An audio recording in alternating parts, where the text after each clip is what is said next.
Hello everyone and welcome back to All About Steph 1 with me, Steph, and it's tier list time, which means I'm going to be ranking firstly the drivers' performances throughout this entire 2021 season. So we're just going to get straight into it. I have explained my tier list categories before, but this is now going to be my universal tier list. I have completely decided, and they're all named after memes. I feel like they're all fairly self-explanatory, so we're going to start putting drivers in categories. First up, we have Kimi Räikkönen.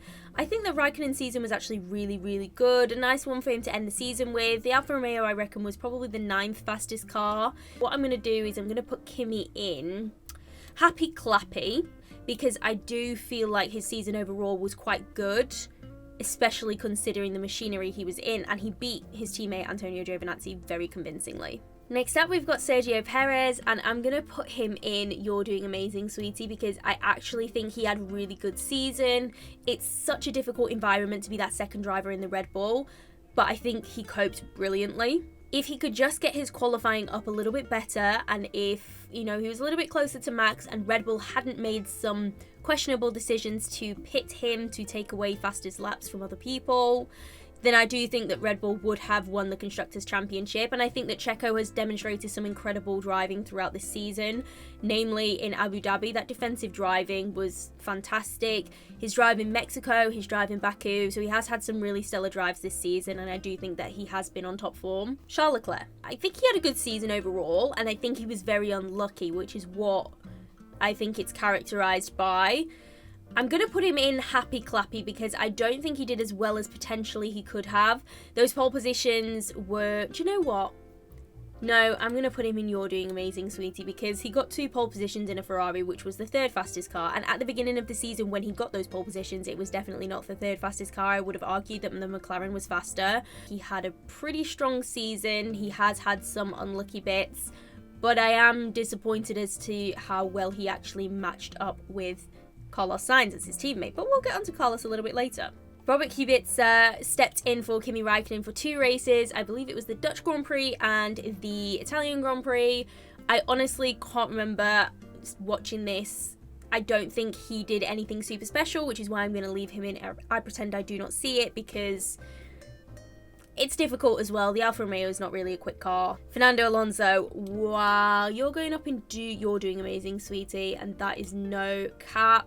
I definitely owe Fernando Alonso an apology, because the way that I was hyping up his return, well, I was not hyping it up, shall we say. I didn't expect particularly good things from him, but he definitely proved me wrong with that podium in Qatar and also the incredible defensive driving at the Hungarian Grand Prix. He's only been out of the points 5 times and had another 2 retirements on top of that. So for someone who's been out of Formula 1 for 2 years, that is a pretty impressive consistency level. So yeah, you're doing amazing, Sweetie. Good job, Fernando. Next up, we have the world champion, Max Verstappen, and he's going straight into the top 1. He's going in, I'm a massive fan of this, and I don't think anyone would argue this one. There have been some questionable moves that he's made throughout the entire season, and he is a very aggressive driver. There are some moves that I don't necessarily agree with, but overall, the level of consistency that Max has exhibited throughout this entire season is ridiculous, and I do think he's a worthy winner of the World Championship. Antonio Giovinazzi, okay. Also gonna go in I Pretend I Do Not See It, because not a good season. I do think he had several races where he was very unlucky in where he finished, and I can't even think of one on the top of my head, but times where strategy has not been kind to him.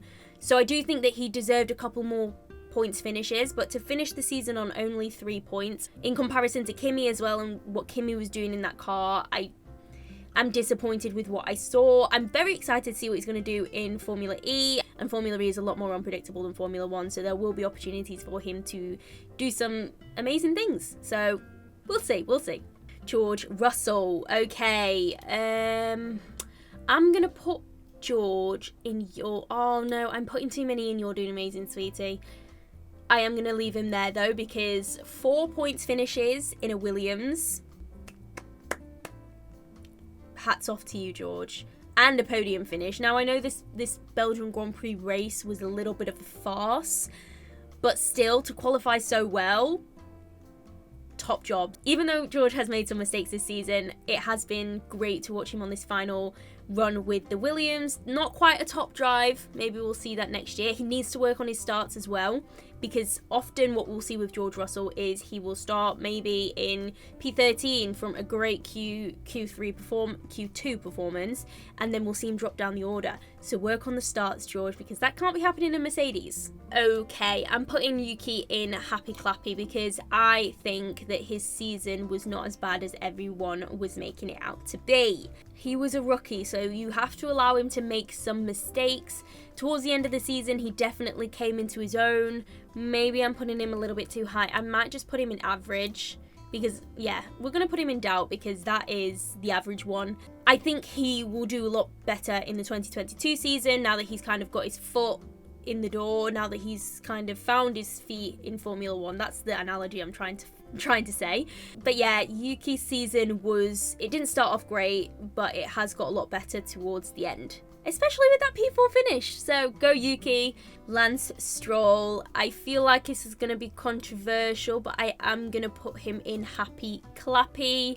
Lance Stroll has had a very quiet season, and I feel like he's not been talked about a lot, but he has had a great level of consistency in being in the points quite frequently whenever the Aston Martin was, a capable and competitive car with the rest of the midfield, which is something that Aston actually struggled with a lot this year. When that car was capable and when he didn't retire, he was in the points. They might not have been huge points finishing positions, but he was there, and I think that consistency is key, as George Russell would say. Next up, we have the runner-up, Lewis Hamilton. Okay, I'm also going to put him in, I'm a massive fan of this, right next to Max Verstappen, because these two drivers going head-to-head all season, going into the final round in Abu Dhabi, level on points is absolutely incredible.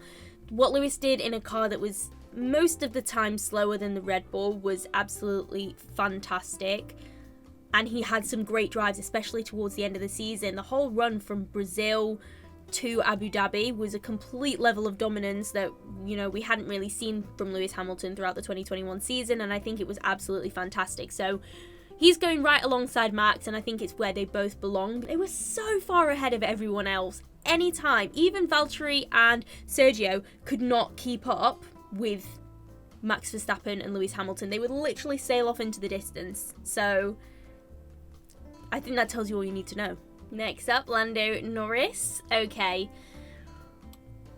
You're doing amazing, sweetie. There's a lot of them in this one. He isn't quite on the level of Verstappen and Hamilton yet in terms of their consistency throughout the year. For 2 years, he was kind of overshadowed a little bit by Carlos Sainz at McLaren, and now that he's kind of coming to his own, and especially because Daniel Ricciardo hasn't really been performing, Lando Norris has really, really shone in comparison, and so I'm really happy for him, and I think next year will be even further. I mean, he's still got a long way to go. He's still got a lot to learn, but I think he drove fantastically. He's probably the best driver in the "You're Doing Amazing, Sweetie" category. Yeah.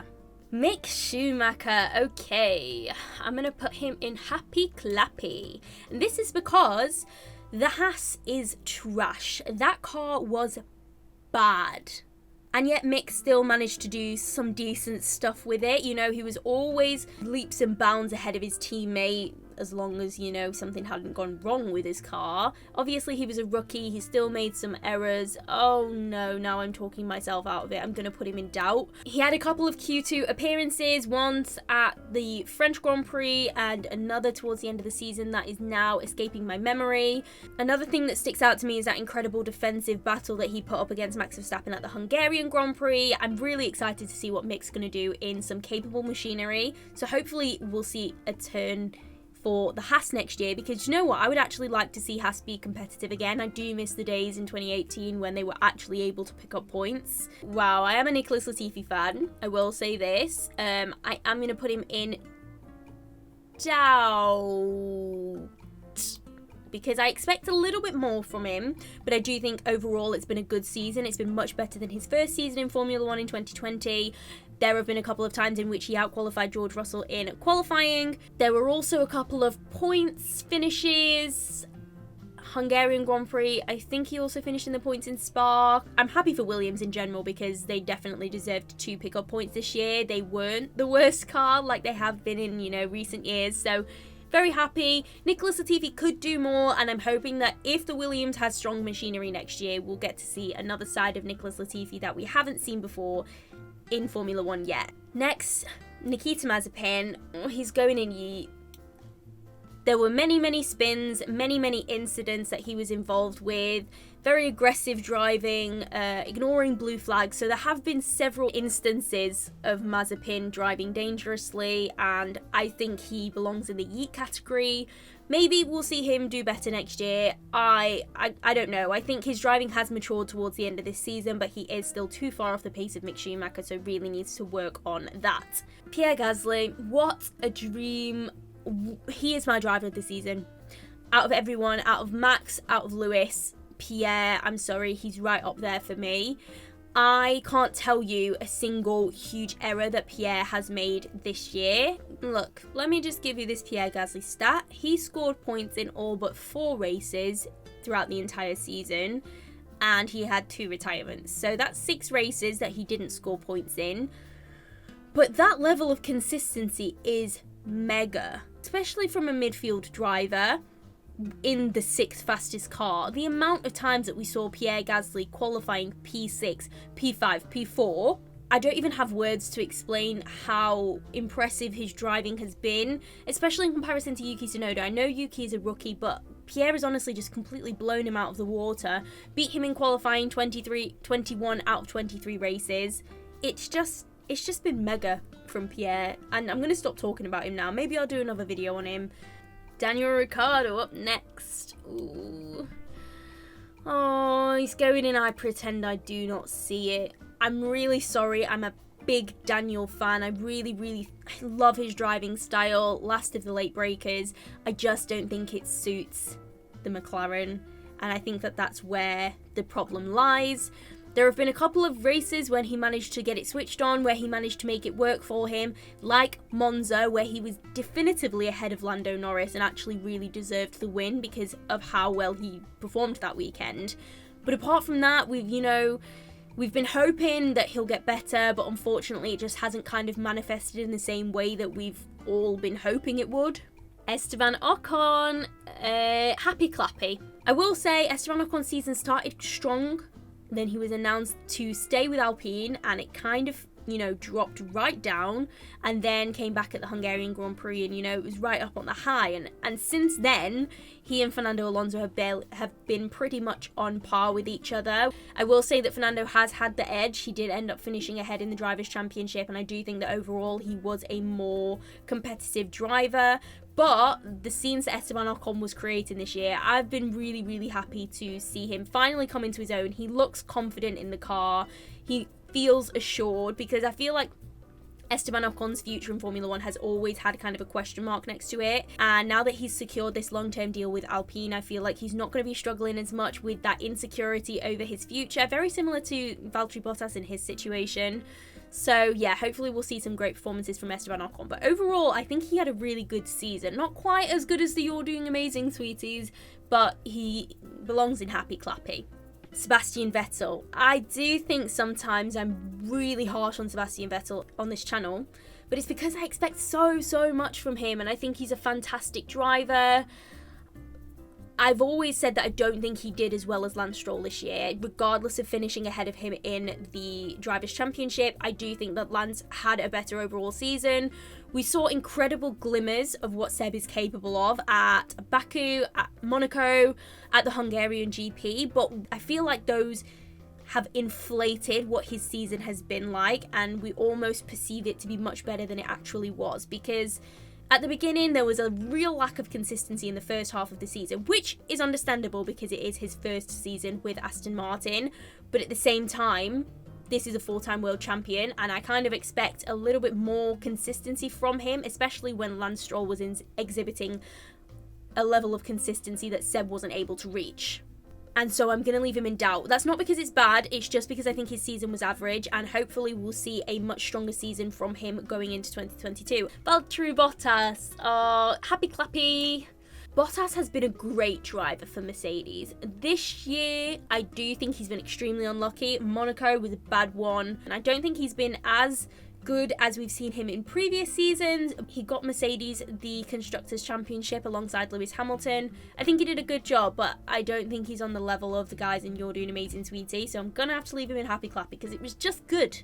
And last but not least, we have Carlos Sainz, who I am gonna whack in. I'm a massive fan of this, and that is because Carlos Sainz finished best of the rest in his first year in a Ferrari, next to Charles Leclerc, who is pegged to be the next Ferrari world champion. And Carlos really came in and asserted his level and asserted how good he is as a Formula 1 driver. I did worry a little bit that he was just going to be a second fiddle to Charles Leclerc at Ferrari, but do you know what? Hopefully Ferrari is going to give them both a competitive package next year, because the way that they were fighting this year and the way that I can foresee them fighting next year, they're going to be an interesting pairing. And I've already said this, I've already labelled this, I did this months ago on this channel, saying that these two are going to be spicy, and they will. Anyway, that is my final tier list. This is my rankings of how I think each driver performed throughout the 2021 season overall. Let me know in the comments if you agree with me, and leave this video a like if you did enjoy it. Subscribe down below if you've not already. I will catch you in the next one, guys. I'm not going to keep talking too long. Bye!